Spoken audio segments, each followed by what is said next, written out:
tells me we're live. Tells we're going. Oh yeah, there we are. Watch live now. Andrew Walton. No, that's come up on my iPad, which is good. That means we are. And I'm just going to enter a comment here. Hey, now, and just see what's happening, and see if that comment comes up. Hey, now, can you read my comment? I can just. Yes, I can. Yep, it's there. Awesome.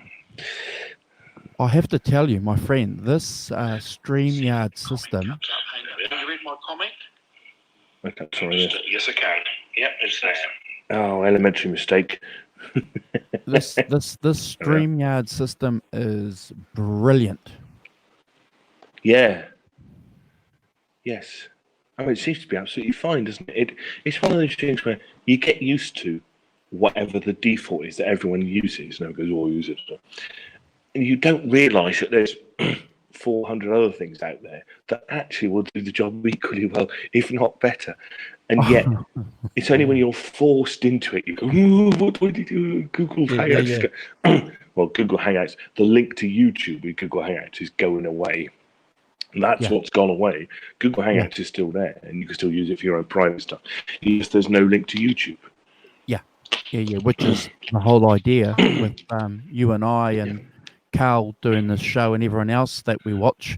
You know, it's our form of entertainment. Like I've said to you before, mate, I watch bugger all TV. I watch a bit of sport, bit of cricket, bit of rugby. Yep, bit of cricket. You guys are doing well, man. You're demolishing the Aussies. And if there's one team that needs to be demolished, it's the Aussies. Haven't got any Aussies on. So you're still in Spain? I'm still in Spain. Yeah, look, this is my view out the window. You see, there's a palm tree. See, wow, I'm looking out over the Mediterranean. Very nice too. How's Spain treating you? Very well. Spain is fine until October the 31st. Oh, sorry, no politics. It's yeah. Well, but I tell you one thing. One thing that occurred to me from last week is what we didn't sidetracked by Bruce Springsteen a bit. Is have you got? Is it did you post a new amp, or was it a new guitar? I thought you got a new piece of kit. Yeah. Was I wrong? But we'll talk about the kit. We'll have a gear show. Oh, right. I see. Yeah. Have you been buying a few things? Have you? I've managed to pick up a couple of deals. But what the plan is to go live with Carl in a couple of weeks together. Okay.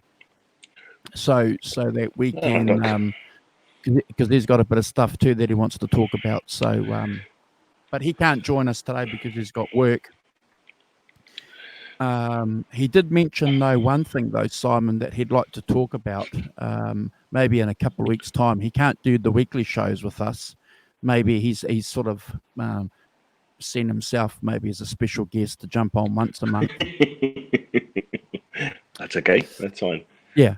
But he mentioned he'd like to do something on Buchanan and Bloomfield. Ah, yes, Roy and Mike. Yeah. The Roy and Mike show. Yeah. Yeah, that would be good. Yeah. I think that'd be interesting. I think Mike Bloomfield is an interesting American counterpart to Eric Clapton in some ways. That's kind of how I feel about him. I don't know whether that's true or not, but that's kind of how I feel about him. I think you're right.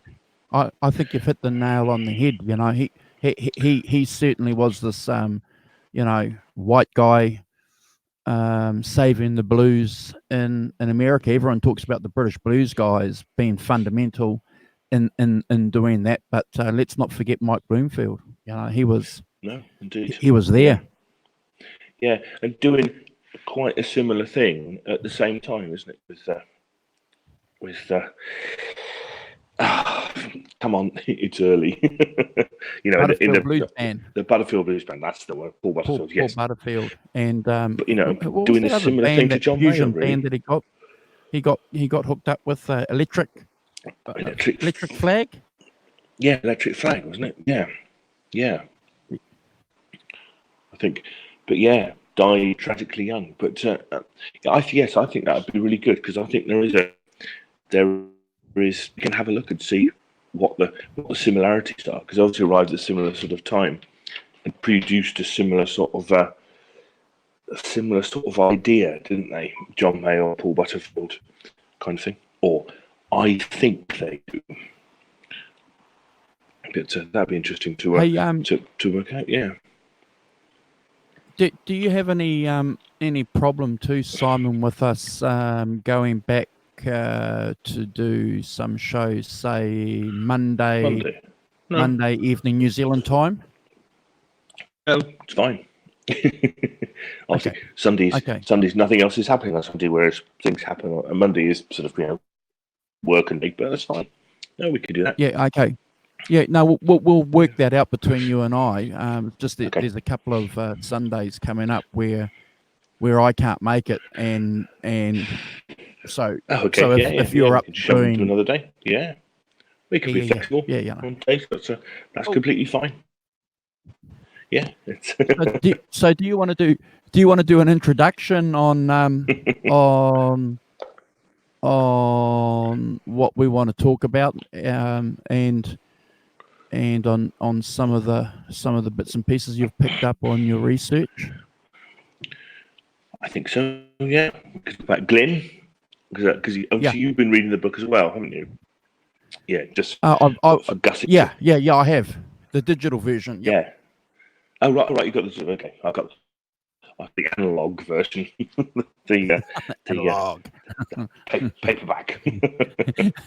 analog. I don't know what analog. Analog's good for holiday. Taken away.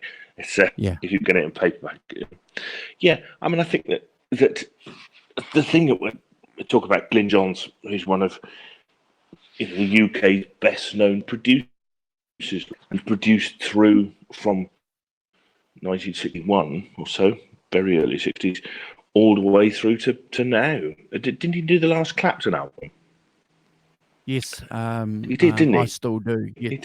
And he did, didn't he? There's a 40-minute documentary on YouTube, which is fascinating. But anyway, sorry for interrupting. Is it something with a shepherd's pie or something? Yeah. Yeah. Yes.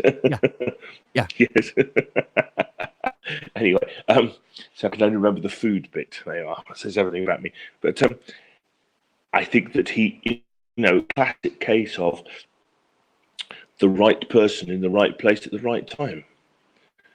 Managed to get himself a job, doing a tape operator and stuff like that in the days when, you could get jobs like that. I don't think jobs like that exist anymore, really, in studios, do they? Because, maybe there are assistants, but maybe it's all much more computer based and whereas you can go in and good morning, how you doing, Mr. Guitar Hack? Hope you're good.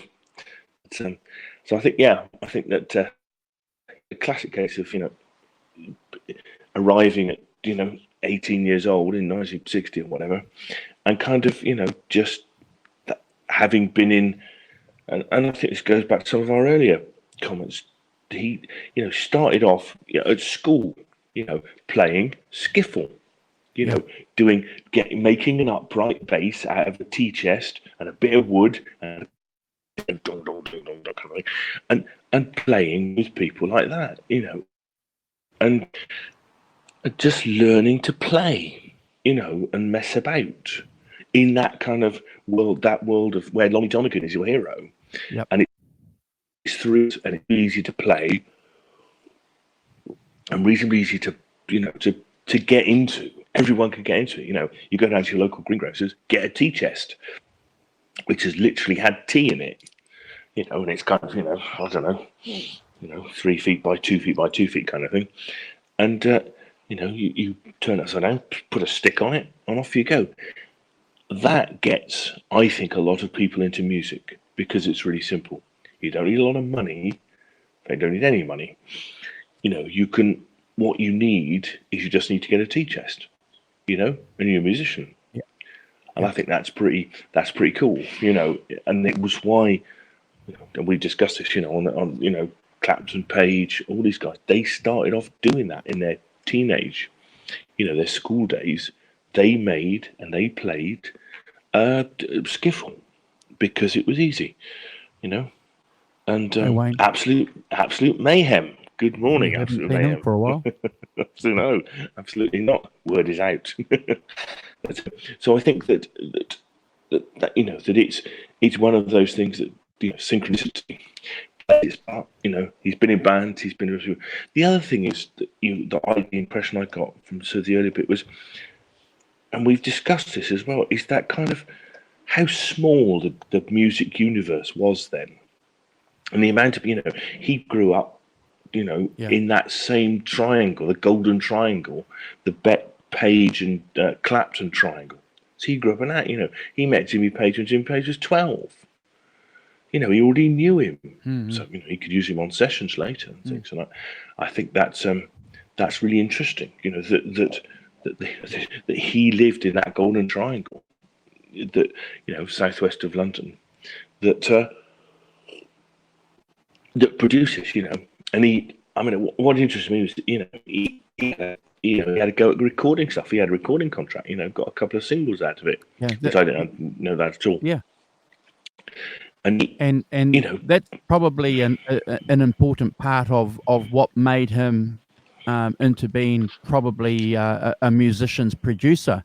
He understood the other side of the counter, the pressure of being a performer, and certainly that interaction, that relationship between a performer and the production staff. Because if you want to get a good record, if you want to get a good cut, Simon, you know, it's important. How many times have we read books or heard stories where guys have said, and some, you know, chicks have said, you know, they just didn't get on with the producer, and the record was crap. no, indeed, yeah. And I think that in those days, you know, especially those late 50s, early 60s things, you know, the producer is key. And, you know, Oh, you know, we were yeah, talking yesterday, that thing about, you know, that actually what was the producer engineer, as he yeah, started, obviously, the wearing white coats. wearing white coats, yeah, lab coats and all of that. Yeah, yeah, he talks about that. It's that, but in a sense, that's what they were doing. What they were trying to do is capture the performance, the thing you were doing. Yeah, You know, they weren't trying to.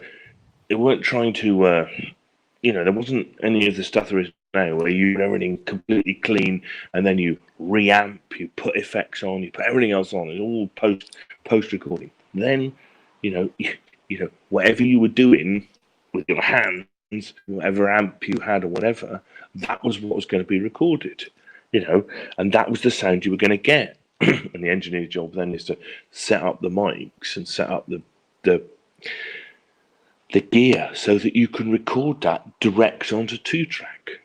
Because, you know, don't forget, we're talking 2-track here, not, you not know, four not track. 48 track, not never mind 48 tracks, or never mind, in a sense, unlimited tracks. You know, digitally these days, Yeah, it's unlimited. And I think that's one of the things that comes out for me in those early days is when you're in there, you know, everything's set up. You know, and you go in, you mic the drum kit up, and he talks about how he mics the drum kit up with 4 mics. You know, and his thing is, I approve of this immensely. This thing of recording the band live in a room. So, you know, they're all in a room. Then you baffle them off, you know, with kind of these soundproof kind of, you know, baffle things as much as you can. But actually, what you're capturing is the performance in the room by the band. yeah, And then you're trying to capture the sound onto tape. And I think all the way through his career, what he's tried to do is capture the sound of a band. You know, near the end, there's a plea near the end about the book about saying, you know, that yes, the new ways, yes, it's all, you know, put it up on your computer and stuff, and, you know, it's all there, and you can see it, and you can have as many tracks you like, do as much as you like, but don't forget the power of having 4 people in a room playing. You know, the energy, the vibe that you get from that you cannot reproduce by putting it together as a jigsaw puzzle. You know, where you get a beat, you know, and then you get a bass line, and then you Is get, it you know, some. is it an English thing to sit down and have a cup of tea with a guy or a band and just work out where they're where they're coming from? Because I certainly get that impression with the guy. He wants to sit down, he wants to hang out, he doesn't want to party with the band. That's very clear. You know, he's not interested No, in participating in that extreme side of the musician's lifestyle, but he's quite keen just to hang out and have a conversation, and then that gives him some kind of familiarity with the band. Is that I a think good so. thing? I think it is. Yeah, I think you've got to have an empathy with the band to Hey, Phil. to really understand. Good morning, Phil Mosley. How you doing? Coffee.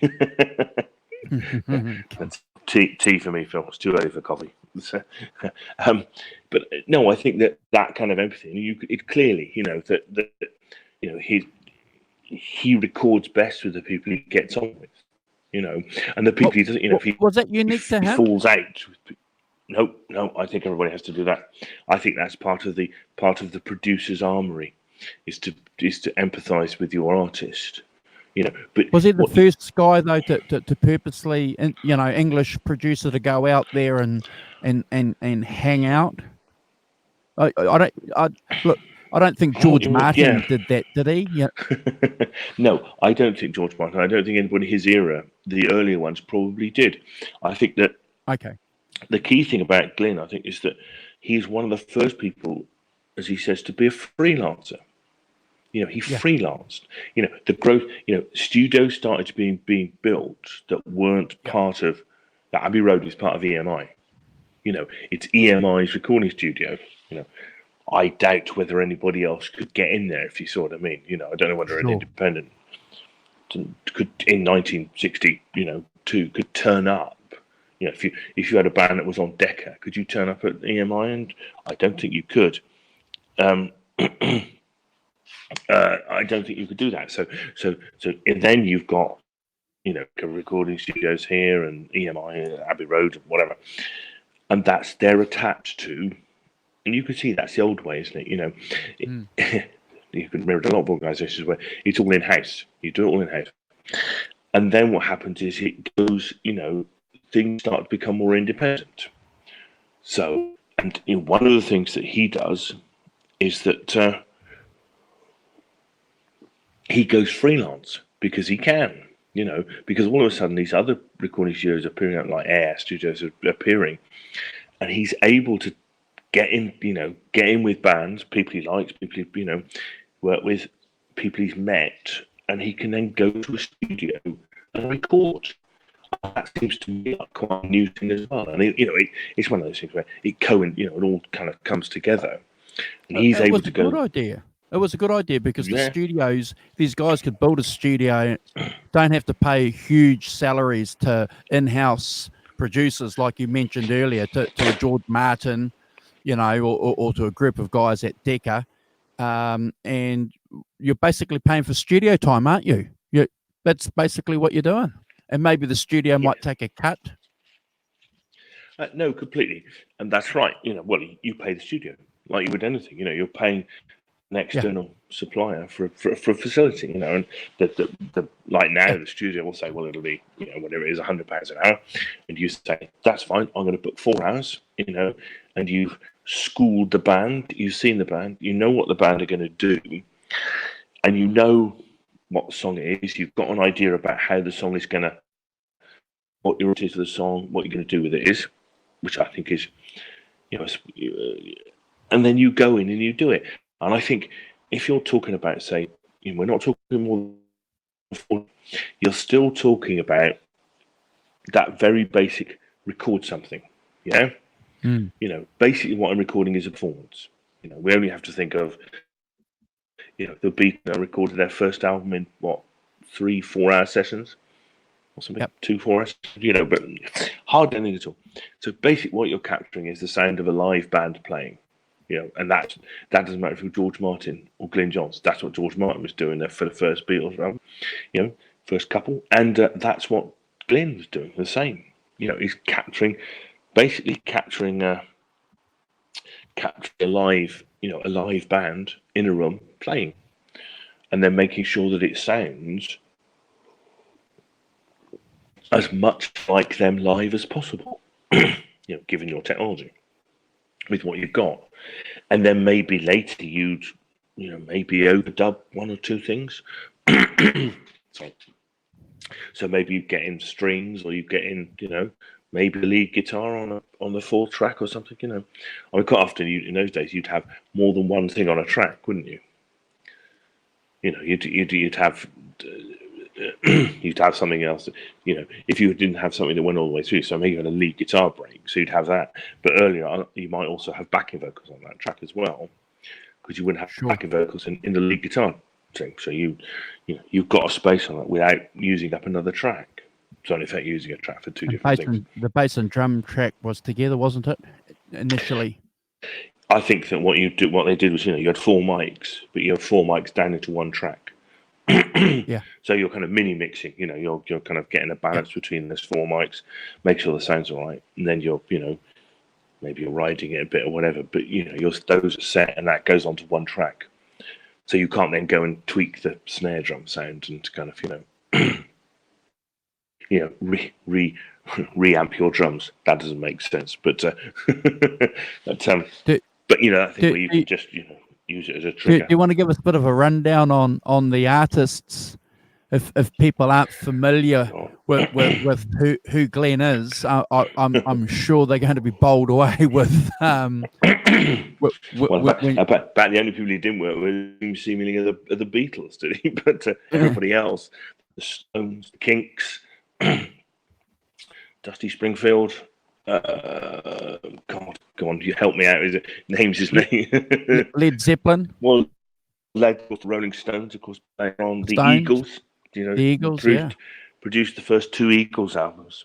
That's an interesting story, isn't it? The thing about the Eagles, that he went to see them, couldn't really see it. Basically, a covers band, didn't really get it. So went to see them again at the behest of David Geffen. Still couldn't see it until the lunch break, and they said, "Oh, we're just." They pick up 2 acoustic guitars, and then they all sing. And it's like, there's the magic. All of a sudden, that's the magic. That's more like it. And I think that's really interesting, that what they actually did and what they prepared. Nope, didn't feel it at all. But yes, I mean, I think there's hundreds of artists that he worked with, isn't it, over here? Hundreds of albums. The Who, Who's Next? He did possibly the Who's best album. Who's Next? Yes. Got away from the Lifehouse, Pete Townsend Lifehouse thing, and just made it into an album. It's probably a sensible idea. But what are they talking about? They're talking about helixes in the chat. Stop that now. We're talking analog here, valves, glowing things. But so I think, yes, that that he started off at the beginning, just at the right time, just at the time when independent studios were starting, just at the time when you could become independent, and you didn't wait around. He's part of that. In a sense, he's part of that youth movement, isn't he? I mean, people like George Martin and other producers from there were previous generations. Whereas and there is a crossover there with the Beatles, but Glyn is part of that generation, isn't he? He's not older than the musicians he's dealing with. He's the same as the musicians he's dealing with. Yeah, and I think that certainly matters when you look at rock and roll and what it was in the 60s. It was a youth movement. It was an artistic movement. It was a counterculture movement. It had something to say for a lot of people, and young people were taking control of the industry, and certainly, you know, the fact that he was young, hip, he was a musician himself, you know, gave him some kind of credibility. And in turn, that credibility that he had helped give us some great music that we're still talking about 30, 40 years later. Yeah. And when people write manuals on producing on a record producer, his name will be in the top 5, certainly. Sure. Obviously, working with Led Zeppelin and all of that as well. It, and yeah, interesting. I like the fact it runs in his younger brother Andy is also was also an engineer and producer. But Andy was the naughty one. Yeah. Sadly, yes, got involved in things he shouldn't have done. Yes, that's the interesting thing, isn't it? That whatever else, there is still that gap, isn't there, between that he has, that between him, he doesn't, as you say, he doesn't get involved in the partying of the band like that.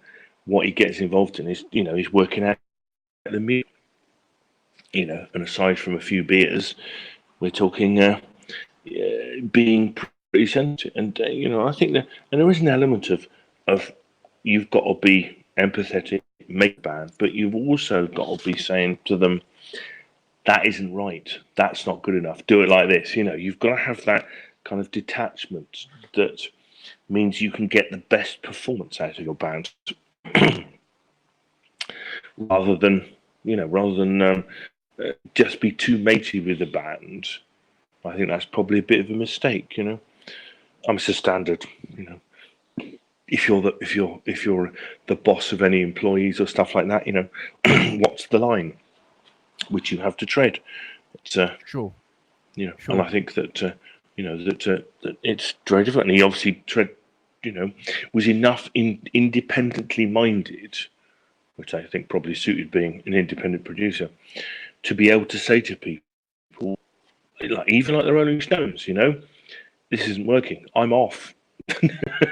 Yeah, and I'm quite amazed that he's. And Andy takes over and mixes Exile on Main Street and falls under the spell. That's his own words. Falls under the spell of Keith, and takes a lot of drugs. Yes, goes into the heroin sheet, and that's a very bad idea. And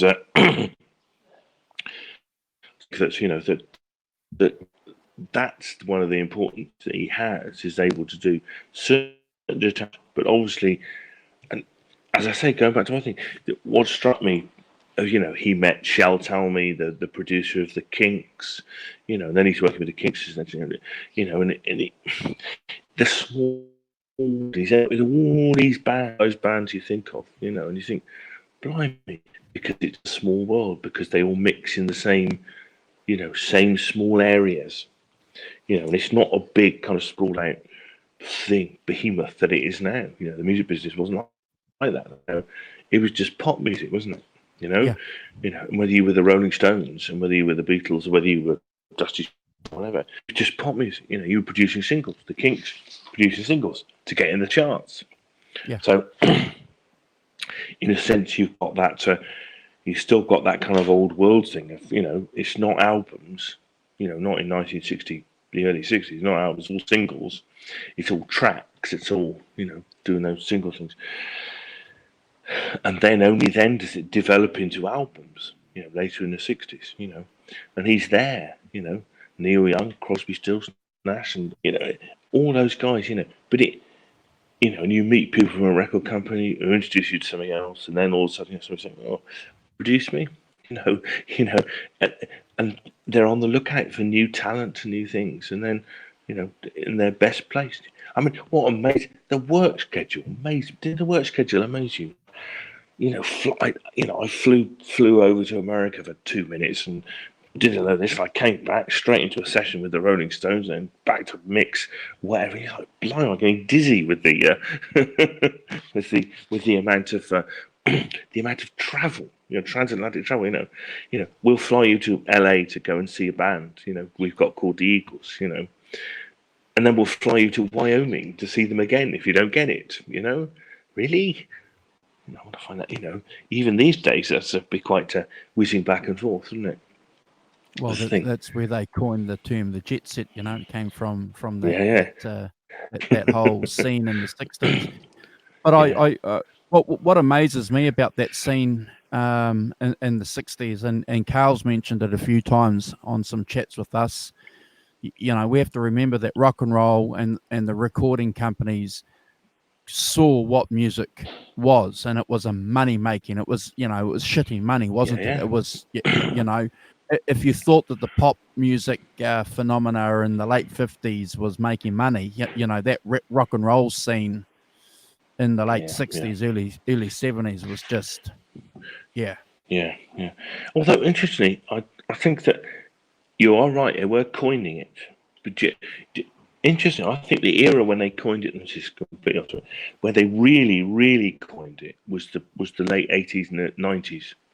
Yeah. The kind of, I know in the UK, I mean, there was money absolutely, sloshing about in the music in the 90s. The Oasis period. I think maybe more than any other period that. Because the album CDs were quite a lot of money. They were like £15, and so everybody's, and they cost 50p to make. Everyone's making a lot of money off that. Mainly record Simon, companies. a CD I bought. I remember buying a U2 CD and an NXS CD, and they were 60 New Zealand dollars in 1987. 60 Wow. New Zealand, and that's phenomenal money. A record back then was about $18-19. It's funny, yeah. See, my point exactly. That if you're suddenly making 3 times, what you made off a record, suddenly making 3 times that of a CD, there's a lot of money sloshing about. I think in the 90s it was, but they hooked us. Kind of exponential growth in the 70s. They hooked us hook, line, and sinker because they told us that it was going to be better sound, better quality, indestructible. Another such marketing slogans. So what's happening in the chat? Are these guys still talking about amps and gear? Yeah, they talk about. I think they talk about Marshalls, JCM 2000s, and Friedmans and stuff. Yeah, they were talking about, because I think they were talking about Helixes. Gussie was asking Hack about Helix and stuff. I picked up a Marshall Origin 50 head a week ago, and I had to take it back to the shop because it stopped working. The valves were fine. The fuse, there was just no sound. So I think my just a fuse, was it? Just a fuse gone? No, the fuse was fine. I think my aux blew it up because I had it on 10 all the time. Well, the aux box turned up to maximum. Yeah. Well, yeah. So you can crank the amp and on your aux box, and obviously you're not getting that complete sound through. But it's under warranty, so yeah. I'll be interested to see what they have to say about that. So it's anyway, a 40 watt head. 50 watt. Head's about 50 watt. Yeah. I bet your neighbours are loving you turn that with that. No, I don't have a cab for it, Simon. so it's all good. Yeah, that's to use the aux box as a cab. Yeah. Of course, that's how it works. Yeah. So yes, that's what they talk about in the chat. I talk about. What was Glyn famous for? Do you want to give us a rundown? He was famous for a type of sound, for doing something. You want to give us a rundown on that? You mean that live thing, the sort of the drums? Yeah. Are we talking about the drums? Yeah. Yeah. The way of miking the drum, or the 4 mic. Well, just give us a discussion on why he's significant. Well, I think because he worked that out, didn't he? He worked out a way of being able to record the drums live, with 4 mics. So it's controllable. You start putting a mic on everything, and you've got 10 mics on a drum kit. You've got a lot of things to mix, Whereas 4 mics, what you're going for is, the drum, snare drum, probably toms, and the overhead mics picks up the cymbals. So you've got a reasonable amount of control there without it getting out of hand. And I think, he obviously worked that out, and was instrumental in doing those things. I think, because that's what they could do. When he started, I was really interested, they're open 5 days a week, wasn't it? And he was able to do, the weekends. He was able to get people in himself, to kind of do what he wanted to do. And I think that being able to experiment, being able to mess about, without it costing you any money, to try and improve what you were doing and what, and we've talked about this before, that being constrained by the technology, that you have facilitates a more creative process than just having unlimited possibilities, like you do on a computer versus a typewriter. Where it's kind of unlimited possibilities, but actually limiting the possibilities and saying, how can I do this so I can get a really good rock and roll drum sound, really get it down so the rhythm section is rock solid, and only use 2 tracks. If I'm using 4 tracks, which is mainly what he was using, that getting that down is really important, isn't it? Because as we've said, the thing about that as early recordings is that they are recording a performance. There's no post production, reamping stuff like you do now. As I said earlier on, it's all about, what sound do you get in right now in the room, and can I capture it? I think it's outstanding. The detail that he goes to, like he talks about, how he had one over the top, one on the floor tom, one on the bass drum, one on the snare, and it was by accident that he managed to come up with this idea of recording drums in stereo. And he was fussy. The Newman U67 mics he was just going through. So how you're a guitar player and I'm a guitar player, and we'll play different guitars and different amps. He's a producer recording with different mics to see what effect that's giving him. It's phenomenal. Completely, yeah. And I think that it's as you say, that really interesting about he just had he had somebody else. Was it somebody else left it?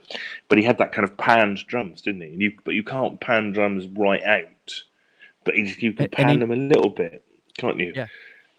And he never used a tape measure to measure the distance between the mics and the drums. When I read that, that blew me away, because that was an urban myth that I had heard, 10, 15 years ago. The guy was he was so nerdy, that the mic had to be... knew 21 inches. Yeah.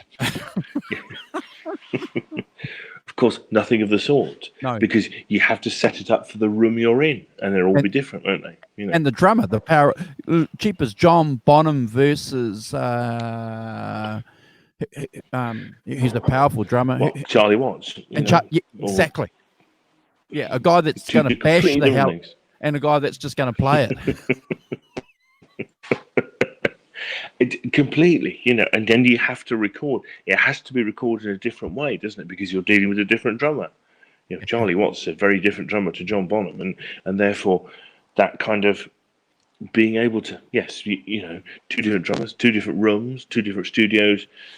You're in a position where you have to know, you have to feel it, don't you? You have to, work it out. Where's the best place for them? And you're right. It's not always 21 inches away from whatever. What's interesting too is that he gives a little comment that there's a lot of people on YouTube talking about his method, and he puts a little plug in there, and says none of them none of them are close to my method. As ever with these things, as soon as it's third hand, it's 94 times more complicated than, as you say, when he measures it all, and you say, no, it isn't. And actually, like so many of these things, it's actually more simple than you thought. Do you know what? It's just about going, here's the general principle, now work out where the sound is based on the drummer you've got, the room you're in. I mean, yeah. I'd like to say he's winging it, but that wouldn't be correct, because clearly he knows exactly what he's doing. So he's not winging it. No, no, he's not winging it because the general principle is, as you say, you have a microphone on the bass, microphone on the snare, microphone on the toms, and an overhead mic. So there's your general principle. But depending on who the depends on where you put them, and you've got to adjust it, and that must be just adjusting it till you're happy with the sound, till the balance is right. Because obviously some people will be more heavy-footed than others, so you might need to, have less bass drum, because if you're John Bonham, knocking down the walls kind of thing, you're not in a position where where that's going to work in ways. Charlie Watts is maybe a lot lighter on his bass pedal than that, and then you have to make them in different places. But it's just, as ever with these things, it's a general principle of how you do it, and then it's just messing with it with what you've got, so that you get it. But yeah, and do you see the? I love the picture of the Eagles set up. Where they're all in. They got those little, baffled booths. Where they're all, So even in the 70s, he was still recording live. The band live, not. The basic tracks are all done live. Even when you're getting into 16 track and stuff like that, he's still doing it because I think he feels that, and I think he's right that in many ways for these things, it's the performance. Yes, it becomes a very that. I think that thing now where you, those days people went out and played things live, and then they went and recorded them. Pink Floyd toured Dark Side of the Moon before they recorded it. Sure. It was unheard of, Now there'd be sort of, YouTube mania if that happened. And I think that to me that's really interesting because the fact that they went out and they toured, they figured it out. They figured out the song, figured out the sound, figured out what they're going to play, and then they went back and then you recorded it. And then it gradually got into, that thing where, sorry, I'll do that, where, particularly the Stones, they go into a studio with, and kind of work up an idea. We're still recording everyone live, but and then you take it one stage further, where you're not recording everyone live, where now you're laying down a drum groove, and you're laying down a bass, and you're laying down other, electronica parts and stuff, and you build the song up, piece by piece, like a jigsaw puzzle. And they didn't do that then. As I say, it's about capturing or enhancing, the live performance of something. What I like about Johns, and it resonates with Tom Petty and gosh, who's the American guy that recorded "Damn the Torpedoes"? That was the producer. Jimmy Iovine. Jimmy.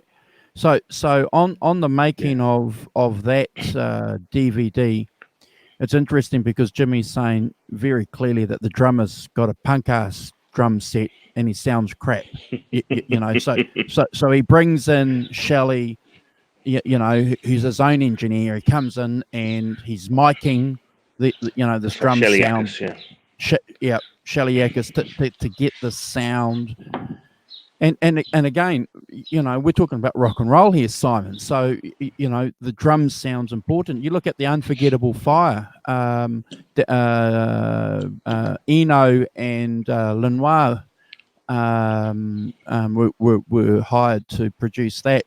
What's the first thing they do there? They get the drum sound with Larry Mullins. They work on that. That's the first thing that these guys are doing to get that drum sound. So what are they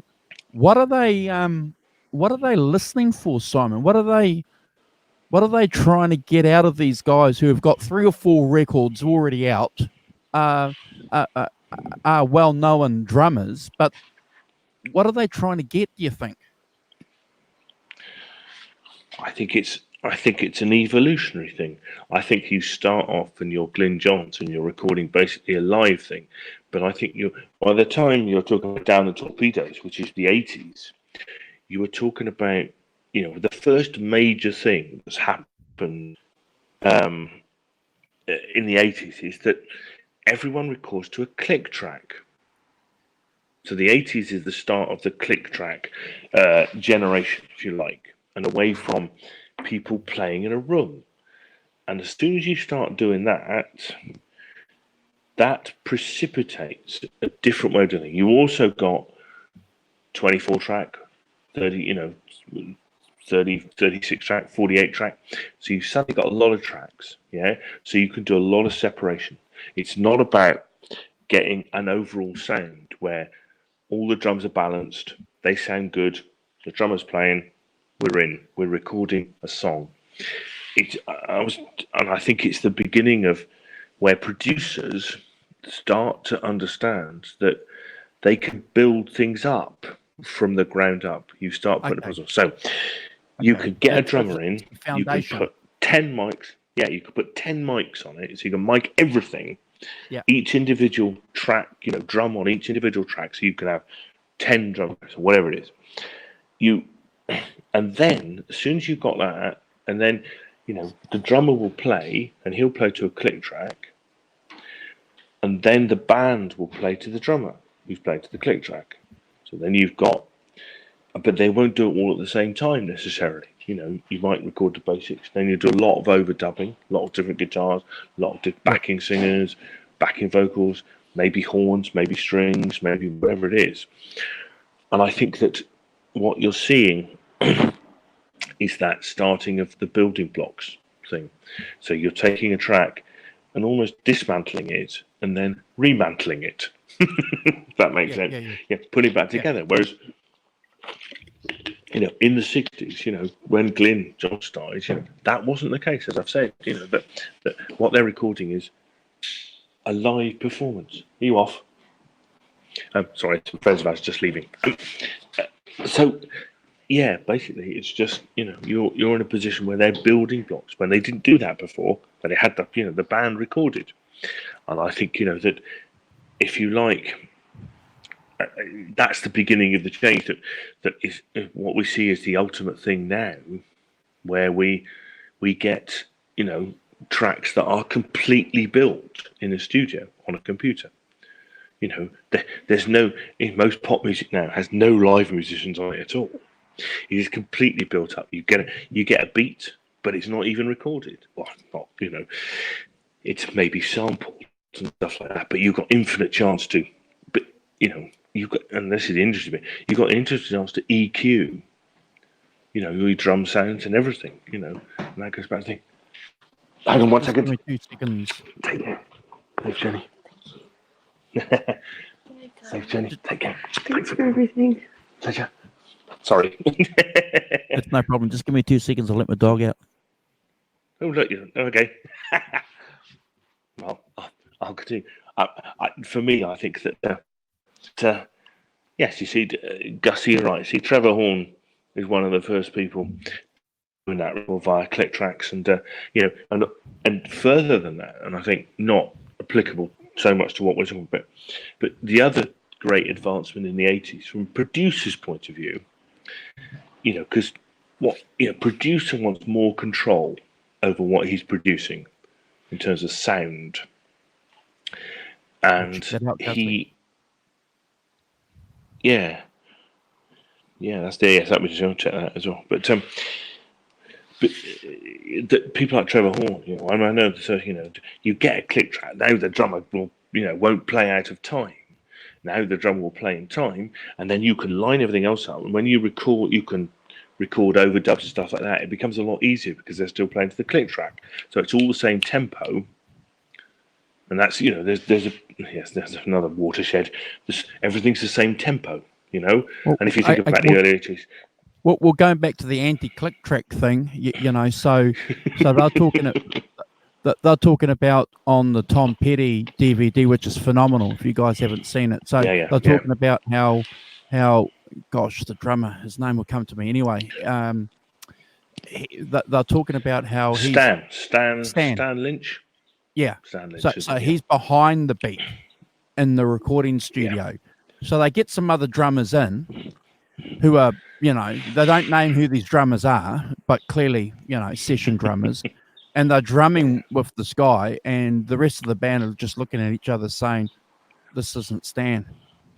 So Doesn't work. this is yeah. So Stan may not be as competent as these other drummers, but the chemistry just isn't there with the other guys, because most of that album was recorded live, Simon. Yeah, completely. But it's interesting, that thing about the right drummer for the right band. Yep. He may not be right. You couldn't put him in every situation as a session drummer, but he's the right drummer for Tom Petty and the Heartbreakers, and all those other drummers are not the right band for Tom Petty and the Heartbreakers. And there's the you story, where somebody says to the manager of U2, Paul McGuinness says, you want to get rid of that drummer. He's not very good. And the Paul bass player McGuinness has to say, and it has to say it's his band. You can't get rid of the person whose band it is. Yeah, they said the same thing too about Adam Clayton. Get rid of him. He's no good. And Bono turned around and said, "We're a gang, man." Thanks, Gus. Yes, completely. We're and that's another. It's the whole gang versus the business thing, And I think that that Tom Petty thing, the ability to record to a click track is new. It gives the producer more control. It gives him more options in terms of being able to drop things in, drop things out. When you record overdubbing and stuff like that, it's much easier because they can play to the click track and you can line it all up and kind of. I know they haven't got computers then, but you're still being able to do things to a click track. Trevor Horn's very interesting about it. I've seen some interviews with him. One of the other thing that they all loved was the fact they could get Linn drums. The electronic drums. Yeah. So in effect, lots of electronic. So they could build it. This is the start. You see, then all of a sudden you don't need a drummer because you can program a Linn drum machine. Yeah. It doesn't sound quite the same, but man, now you don't have to deal with those bloody drummers that go out, get behind the beat, get on the beat, slow up, speed up, stop that now. The things that make for us make rock and roll great is that speeding up and slowing down and the changing of tempos and all of that. And But and I think that they're kind of those technology things, as ever, are two-edged swords, but they mark watersheds. They are watershed moments in recording history, and they, in a sense, they take the power away from the artist and give it to the producer, which is always there's a tense-making thing. Yesterday, when we were doing our quick little test, there was something I found pretty interesting in our conversation, and I want to draw it out now while we're live, and I don't think we finished a discussion on it. So you had Glyn Johns, who was very interested in capturing as much of the individual sound of a band and the instruments as possible. He wanted to capture the bass and the treble at the same time. As a listener, he wanted us to hear the bass and treble. And then on the other side of the Atlantic, you had the Wall of Sound, Phil Spector. Yes. Who wasn't interested in hearing the bass and the treble. He just wanted this kaleidoscope of sound. Yeah. Uh, give us some thoughts on that, Simon. Well, I mean, for me, that's all part of that funny thing about Let It Be. When, Glyn Johns does all the mixes for it, and then he says they gave it to Phil Spector, and he vomited on it, and they released it. But I think that it's part of this new thing. It's what they're doing is, it's like you give something to 100 people and you'll get 100 different things. Yeah. Sure. So I think for myself that what's happening is that Phil Spector is building a particular sound. He's got a vision in his head. Too many visions, probably, but that mean that what he's looking for is that great wall of sound. Lots of, as you say, kaleidoscopic, technicolor barrage of sound. Whereas what Glyn is looking for is clean, hear the instruments, hear the band. It's two different creative processes. Is it rock and roll versus pop? Glyn Johns, rock and roll. That's an interesting question. Wall of sound. I don't pop? think not in the beginning, because Phil Spector starts in the early '60s. The Ronettes and all of that stuff is '60s stuff. Yep. And Glyn is doing the Kinks, the Who, blah blah blah in the '60s. No, I don't, because the Kinks very definitely, there wasn't a distinction between rock and pop then, because rock wasn't really invented. They were all pop bands. So I don't think it's a kind of, I think maybe later, later that happens. You get a sort of pop rock divide that starts to happening. I think the rock pop divide is to do with the album in the late 60s. The advent of the album, where you get to 67, 68, the album starts to be the thing for rock artists, and pop people still doing singles and stuff. Yeah. Yeah. And I think that's where the divide happens, and it's later.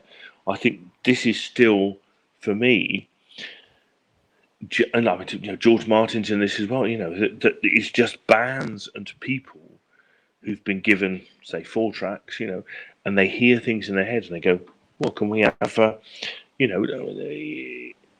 we have oboes? Can we have strings? Can we have horns? Can we have, and it's the producer stroke engineer's job to make those things work, bouncing down tracks, so you mix, you mix that down, bounce it down onto a track, so you've got another track free to record saxophones or whatever you like. Yeah. And I think that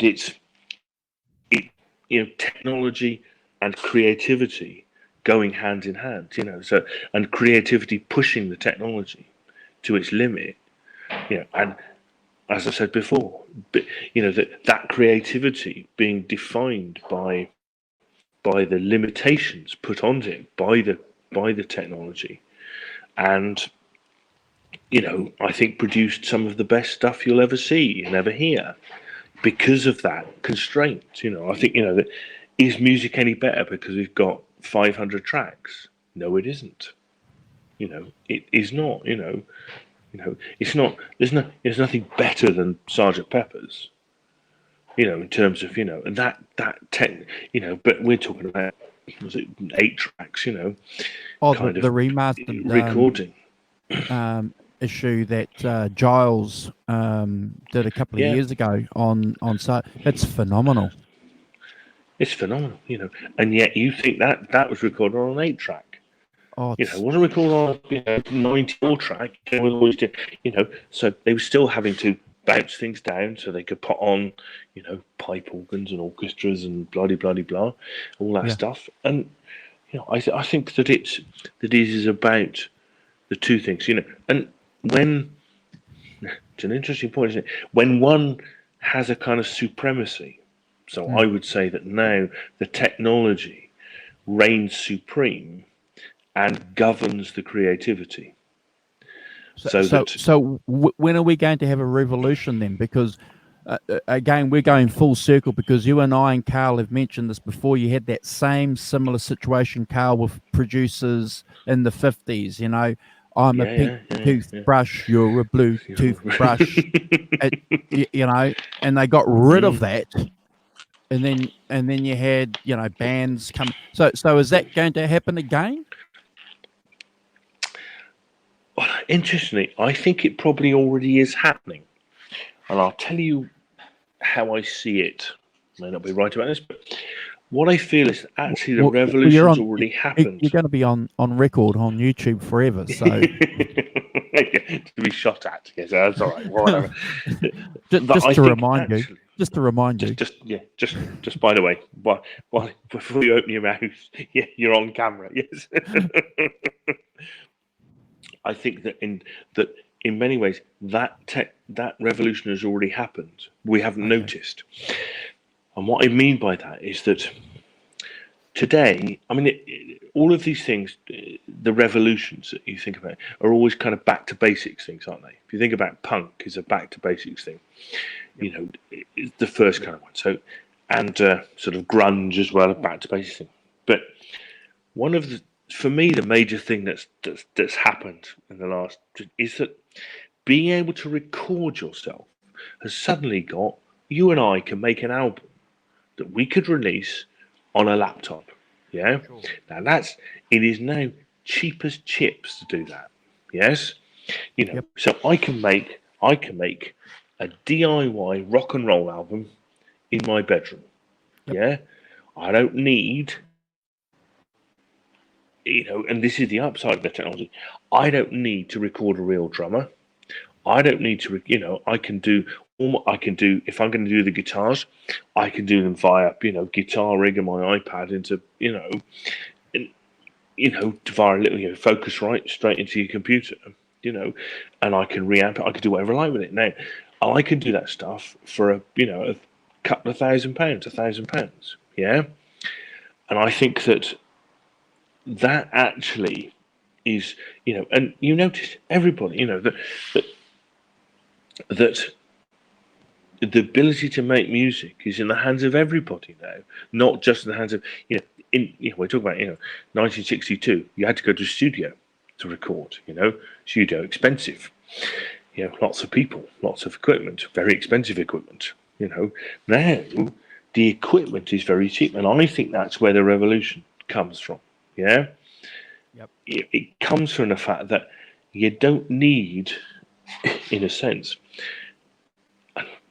necessarily, you don't need a name producer. You don't need to go to Electric Leyland Studios to record.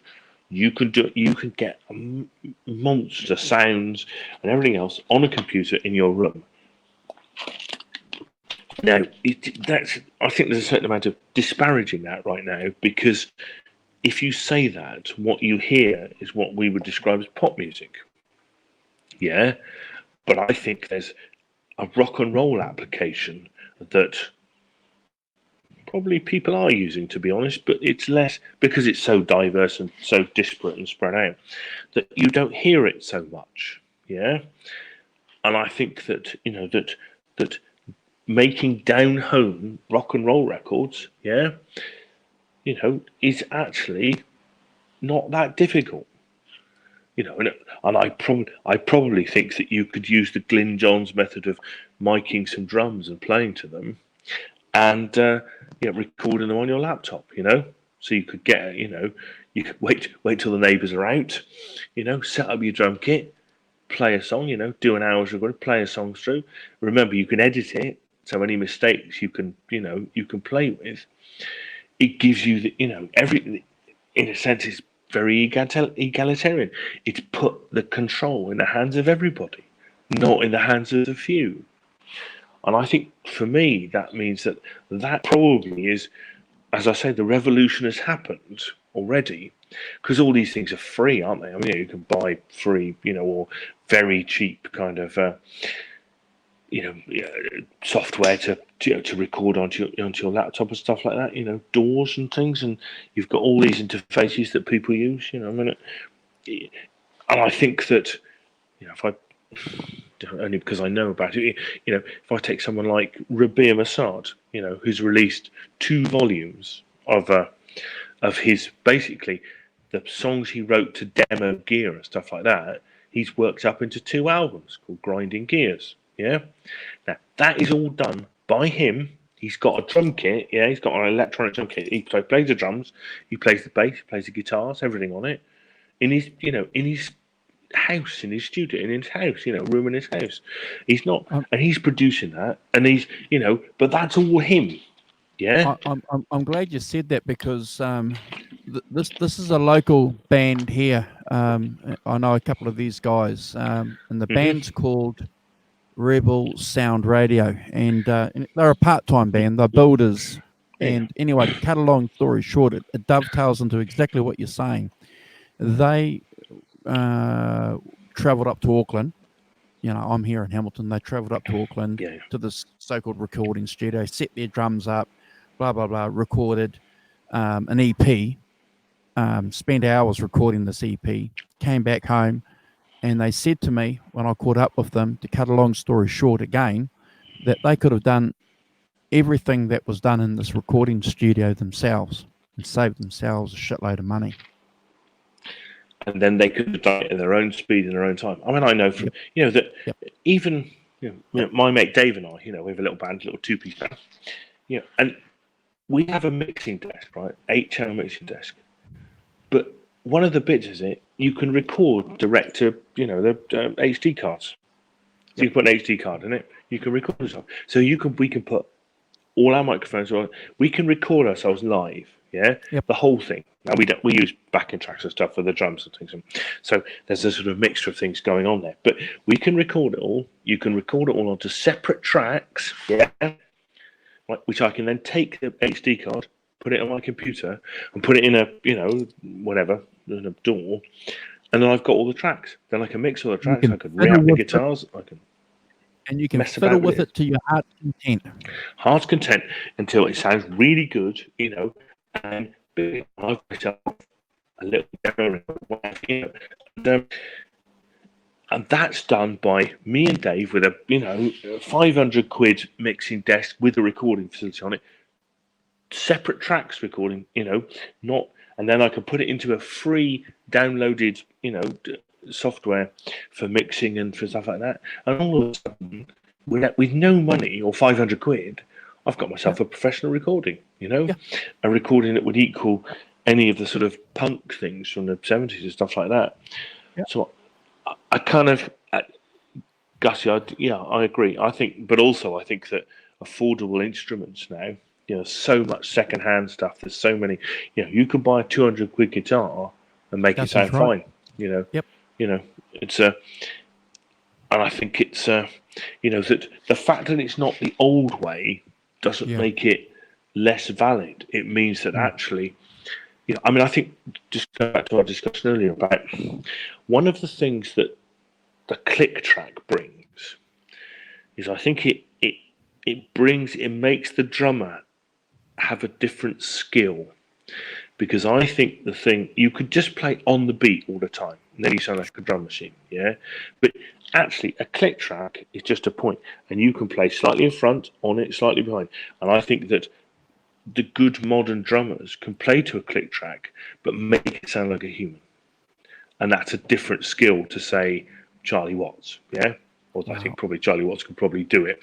And I think that ability to go, I can put a human element to this, you know, the beat. It's not just a metronomic thing, which modern pop music tends to have, that, you know, because it's all, you know, done on a computer. But you can record it, but they can record to a click track, so you can line it all up, so you can get that kind of that comfort of having things in time. But the drummer, if he's good, can make it human by putting in the fills, by playing a little bit behind here, a little bit in front there, you know, changing the emphasis where he is in relation to the click track.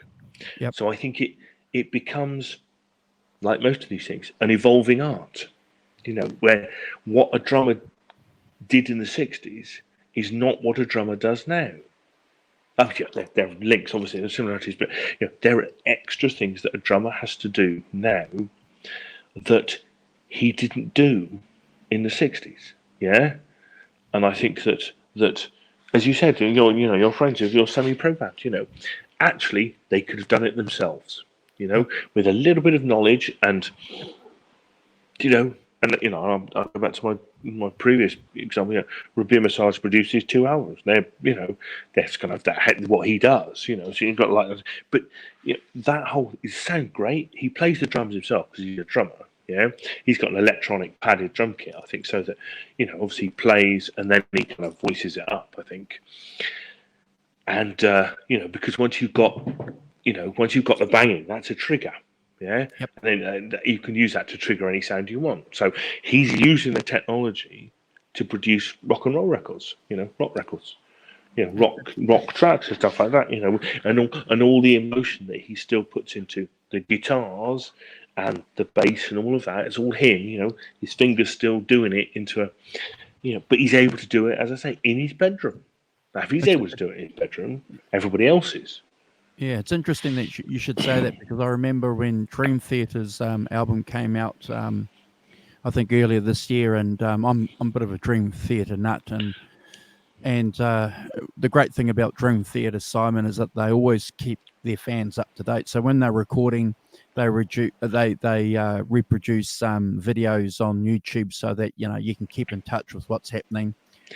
And anyway, there was a segment on the Johnny Bean show, and Jay, being a engineer now, said the first thing that he would have done with that album was just go back and just redo the drums, because the drums weren't as good as they could have been. So obviously he's giving us. He's allowing us to listen to his opinion, which is great. I'm not going to kick him in the nuts and say I think it's fantastic. When someone who knows what they're talking about says, "Well, actually, but remember, that's somebody's personal view on it. That's Jay's personal view on it, which I think is fine. His view is I didn't like the sound of the drums very much. Your view might be, you know what? I thought the drum sounded fine. I mean, I think I'm not an engineer though, Simon. No, but you've got an opinion. I think that to take this egalitarian thing I've been talking about on one stage, that the next stage for me, one of the next stages could be that, in fact, when you buy an album, you can get the individual tracks and remix them yourself. Brilliant. So someone like as part of the release of an album, you can say, "Okay, fans, here's a track, here's some tracks, here's the whole album. We've released it, we've mixed it, we've organised it like this, and here it is as a CD or whatever, as a if you're going to just download it, that's what you get. If you want to get into it, you can. Here's the individual instrument tracks." Because in this sense, people do it all the time now, don't you? You see, these produce like a pro and stuff like that. Warren Hewitt. They have these competitions, don't they?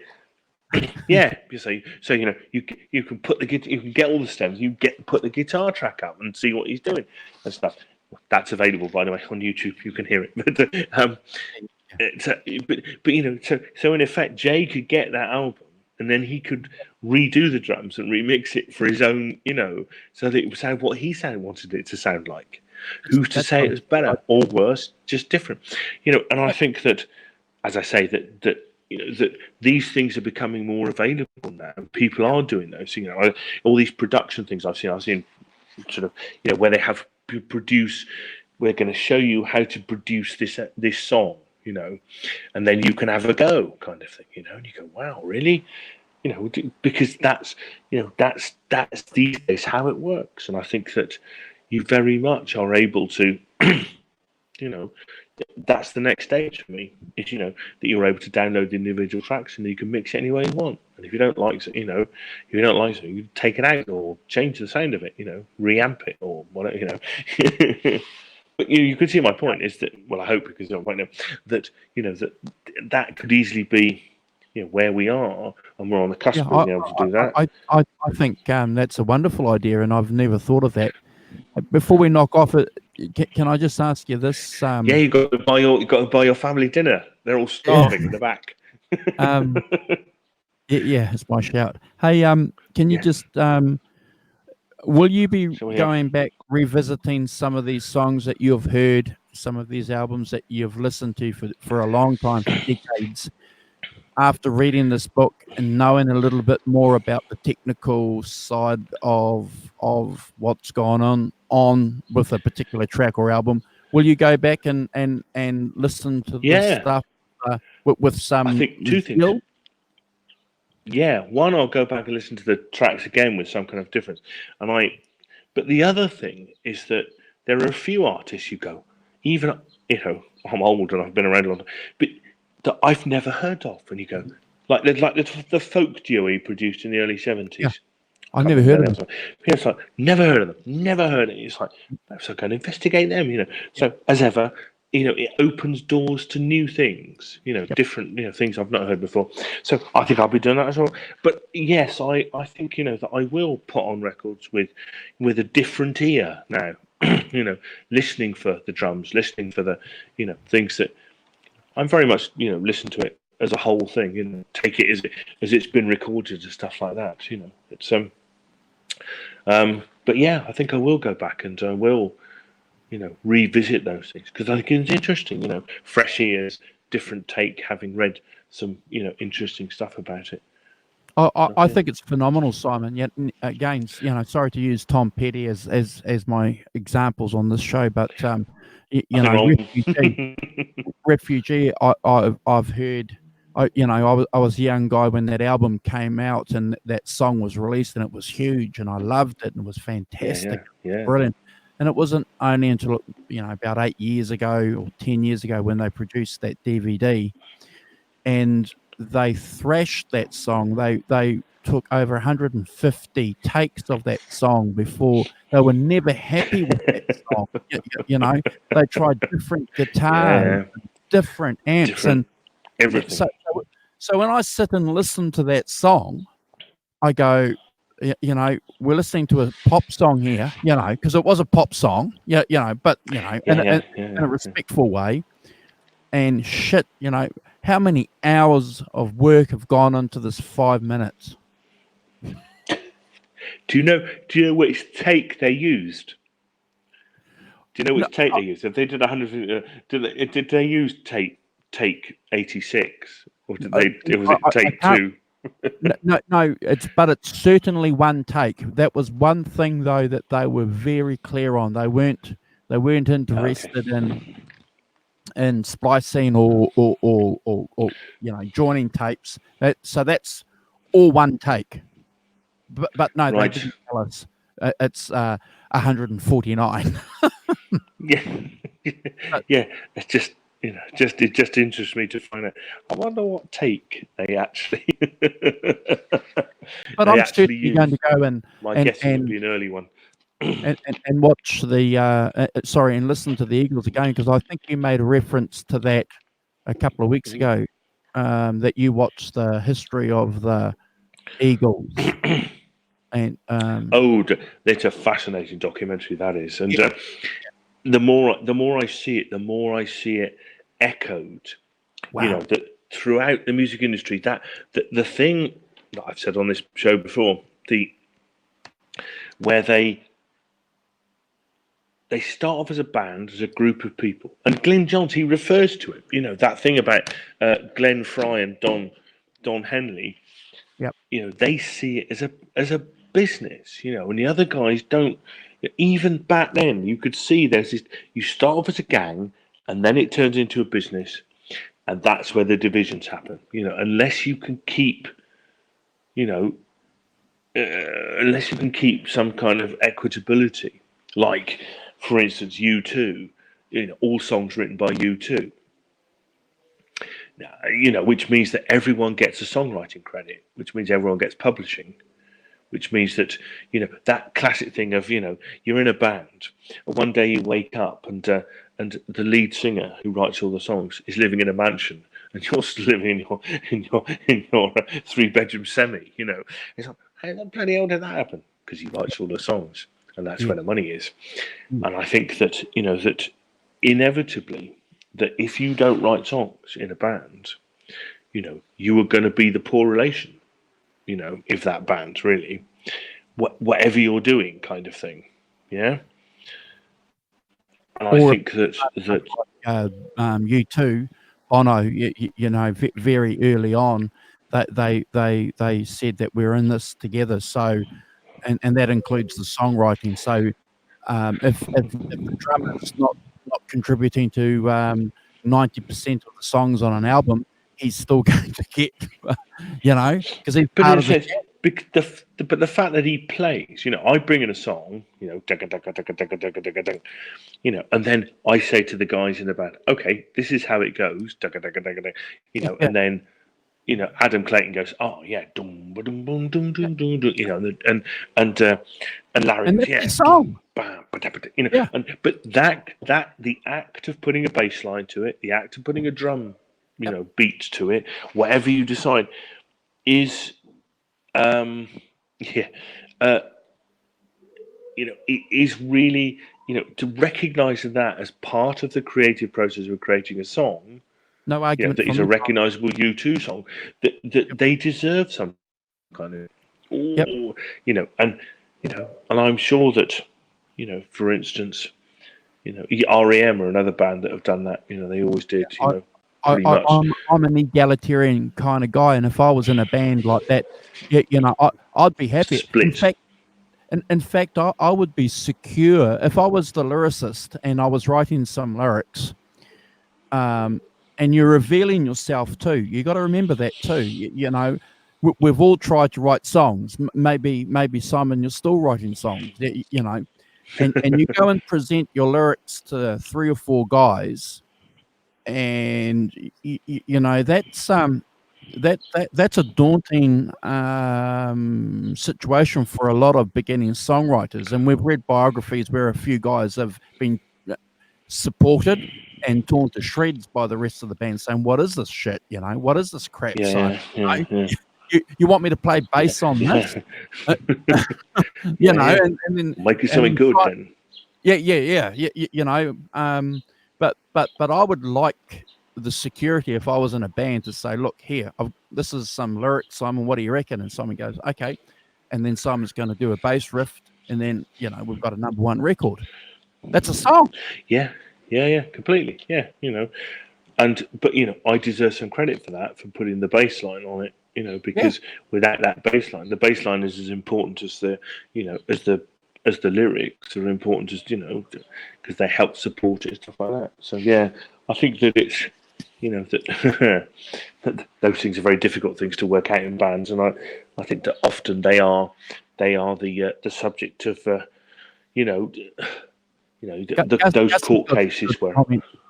Gus is saying musicianship is equal, perhaps, it's but equal. it's difficult to determine. Yeah, yeah, I know what he means, and I think that but if you're U2, the whole point is that the Edge will come with a guitar idea. He might have made a demo tape with some basic drums on it and stuff like that, but he's not looking for Larry to do those drums. He's looking for Larry to play a drum pattern that fits the song and make it into a U2 song. And well, I think that what's really interesting about that band is that Memory Man delay unit. Bono buys that, gives that to the Edge, and says to the Edge, "I want you to use this because I think this is going to be a great sound for our band." And what does the Edge do? He doesn't tell Bono to piss off and say, "Mate, I'm the guitar player." You know, he, he makes it leave that work. to me. He, Yeah, he yeah, yeah. makes it he makes it work because probably Bono would kick him in the backside. Well, you know where they got it from, don't you? That. Well, I think one of the places. Have you heard of a British guitar player called John Martin? Do you know No, John Martin? no. Well, he was on Ireland in the 70s and stuff. Island Records. He's part of that sort of folk. And Oh, Phil Collins produced Solid Air, one of his albums. But his best known song is called a song called. Oh, you'll know this. It's a song called "May You Never." yeah. Oh, okay. May you Yeah, yeah, never. yeah, And yeah, what's that on? I need to Oh, slow hand, isn't it? It's yes. Eric Clapton does it on slow hand. Well, that's a John Martin song. Now, if you go and listen to not that particularly, but later John Martin, there's this kind of acoustic echo guitar, a bit like The Edge, but obviously Wow. before The Edge, So I think that everything has pressure. I'm sure that that you feel like look, that it's like it's one of those jolly games, isn't it? Oh, you know where that came from, don't you? Kind of thing. But John Martin worth checking out as a kind of more kind of jazzy folk thing. Lovely. May You Never is a great song, and he does a beautiful version of it. Yeah, As I've does been Eric. part of bands. I only realised that Eric did it. In fact, I listened to it yesterday for the first time, I, thinking, I think did Gussie's he right. do John Martin really? The single most difficult task to determine is the equal contribution of a band, and that just goes also to pub bands and garage bands too. Yeah, Yeah, completely. yeah, I've played with a couple of bands, and I'm just happy to go along and just play the rhythm guitar. That's all I want to do. But you see, it's not just playing rhythm guitar. It's playing rhythm without the rhythm guitar. It's Yeah, not the same. Without you playing rhythm guitar, it's not the same thing. You bring, even that ding ding ding ding ding ding ding. yeah, You think that's a pretty, what it's contributing to the overall sound of the song sure, to make it what sure. it is. Now you get somebody else to do it, they'll play something different, and it'll be different. Yeah, That's what I mean. I've obviously played covers bands a lot, and one of the things that I think is that you if you're going to cover a song as opposed to this is cover bands, not tribute bands, because I think tribute bands are a different thing. But for a covers band, if you learn a song and play it as a 5-piece, by osmosis you're going to sound like you doing it. It's not going to sound like Tom Petty. If we do Won't Back Down, it's going to sound like me and Dave doing it. sure. And whoever song it is, then we've bought some of ourselves and put something of ourselves into that song by covering it. And how much, and what it does, but even if you play it the same way as Tom Petty plays it, it's still not Tom Petty and the Heartbreakers. It's still me and Dave doing it. And I think that never underestimate what three chords and the truth can do. That playing those three chords, playing being a rhythm guitarist, being not being a bloke at the front necessarily, standing on the monitors, giving it some that is not an important part. Without that foundation, he can't do what he's going to do on a lead guitar. Yep. On his own, it's just it gives it a context. It gives it gives it an emotion, gives it a speed, gives it a tempo, gives it a what you're playing. Fast, slow, fast picking, slow picking, arpeggio picking, strumming, whatever it is, gives it a vibe, gives it a feel. I think is really important. Gussie, poor Pete Best. Yeah, I think he's just about got over it, being hoofed out of the Beatles for not being It's good enough. It's interesting you should say that, because this album here, Alone in Acoustic, by Buddy Guy and Junior Wells, is Yeah, it's about 10 or 15 songs, Simon, and guess what? It's all in E. They're all in E. they're all in E. See, They're all, as if it's a conscious decision. Three chords, man, and yeah. Just remarkable. You're right though, and that's you and that's you and Dave and your band. Carl and I, Yeah, we could play 6 songs, and they'll be blues songs in different keys maybe, but they won't sound the same, even though we're playing them. Sympathy for the Devil, if we play that in E, will be different from another song that we're playing, Sweet Home Alabama or something. yeah. But you see, the interesting part is if you and Carl played Sympathy for the Devil, and me and Dave played it, it's different. It would be different. Absolutely. We'd be playing the same thing. Yep. Yeah, but with 2 different sets of people playing together, it would be different. 2 different songs, but and I think that they would be different, and even if you tried really hard to be the same, they'd still be different because we don't play the same way, we don't do we don't quite do the same things in the turnaround, whatever, Yep. and I think it's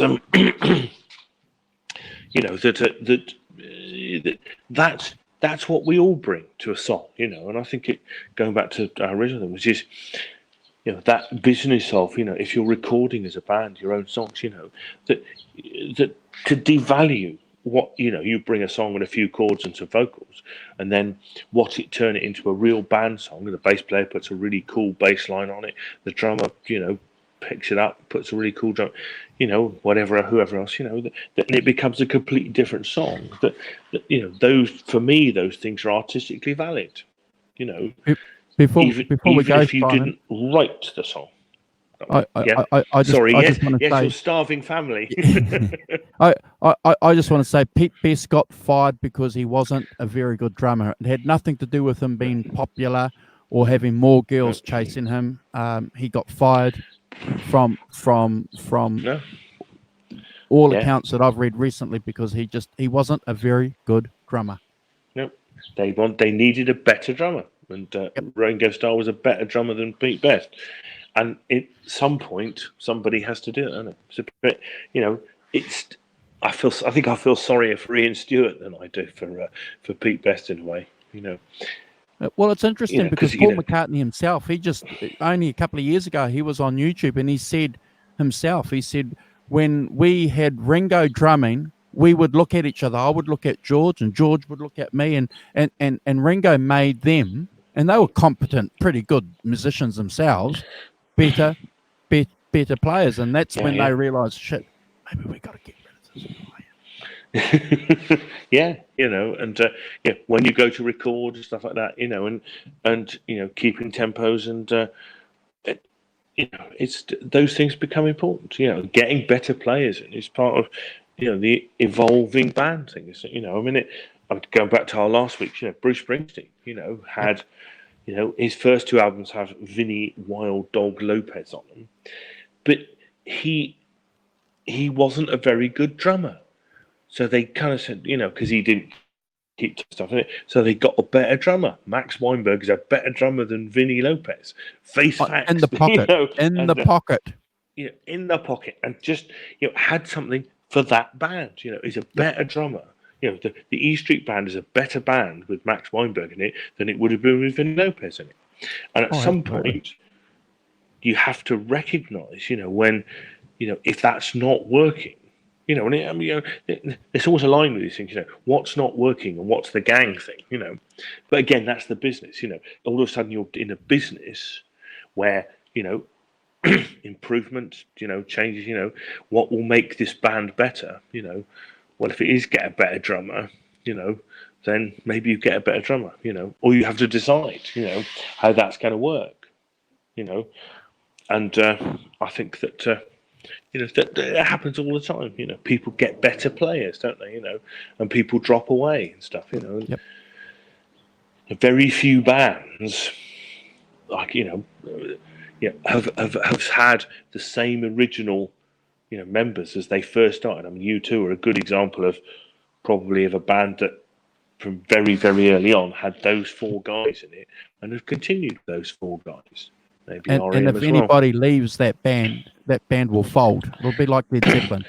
They'll fold. It's not, then they won't do it, kind of thing.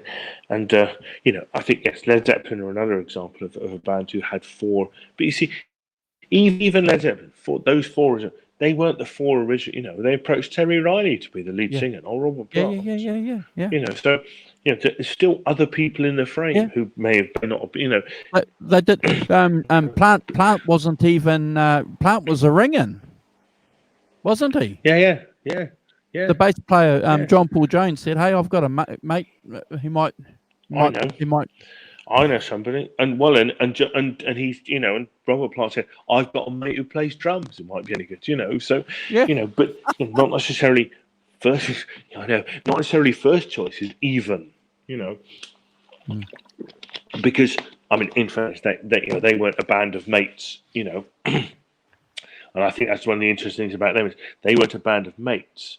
They were a band put together by Jimmy Page, Musicians. to do a particular thing. Interestingly, Yeah. a different thing, and slightly different thing, but not a bunch of peep gangs who sort of got together and continue to play. But yeah, that's Okay. Do you want to do a Gussie, have sound off and- you? Yeah, I was just going to say to Gussie, have you listened to the Robert Plant? He's been doing some podcasts, Robert Plant. Oh, really? I'll have to Yeah, check it out. he's done 4 or 5. Check them out; they're really good. Yeah, he's a really interesting person. Robert Plant, he's been doing it a long time. And he talks about the creative process in various bits of his career. Songs Wow. and stuff like that. It's really good. Yeah. That's worth checking out. Gussie, if you've not seen that, Mr. Walton, check him out. Awesome. So let's have a look. Who have we had a chat? We've had Gussie. Well, Gussie, thanks for hanging around. Good shooting. That's really good. Guitar Hack, of course. Phil Mosley. Thanks, Phil, for joining. That's very cool of you. Anybody else do we have at the top who I've missed? Embarrassingly. No, that's everybody. No, I think that's probably all of them. So, well, thanks, guys, for hanging around and listening to us talking. Yeah, and fantastic. So where are you next Sunday? Are you still abroad? Home. No, I'll be home next Sunday. I'm good. Yes, we're coming back on Thursday. Oh, okay. So you're keen to do a couple of hours on Sunday? Yeah, it'll be fine. Yeah. Day before work, I'm more than keen to do a couple of hours. Not think about that for another 24 hours. No, awesome. So if you want to do Sunday, that's fine. Yeah. But if you want to do a couple of Mondays, I just want to work that around Carl as well. Just keeping those dates. What's he doing on a Sunday night anyway? Stop that now. What else can you be doing? Well, that's right. I sent them a text asking him, are you entertaining? Because if you are, you're allowed to tell your mate you're entertaining. He's entertaining, isn't he? Right? He likes to hold his cards close to his chest, does Carl? His chest. Yeah, it's fair enough. Yeah, so we won't expose him on here. So I'm going to put it down that he's entertaining. We should have a sign, shouldn't we? Carl. It was a sign to put up. Carl is tonight. Carl is entertaining. We'll find out about it next week. We'll see how it went. He'll never see this. He'll never know. He watches them. Yeah. He watches them.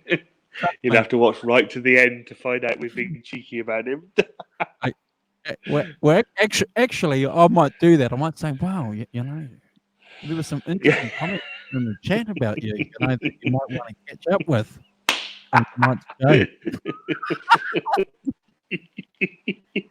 That's what happens when you're not. We're allowed to talk about you. We talk about you, yes. You better get here if you don't want to be talked about, yes. All right. We're going to end the broadcast. Thanks for hanging out with us, thank guys. You very much for thank you all for in the chat. It's really cool. All right, go and feed your family. Simon and I will be back next week, and look forward to it. So I'm going to end the broadcast now, Simon. So let's see how this new program works. It's got a button here that says end broadcast, so I'll push it.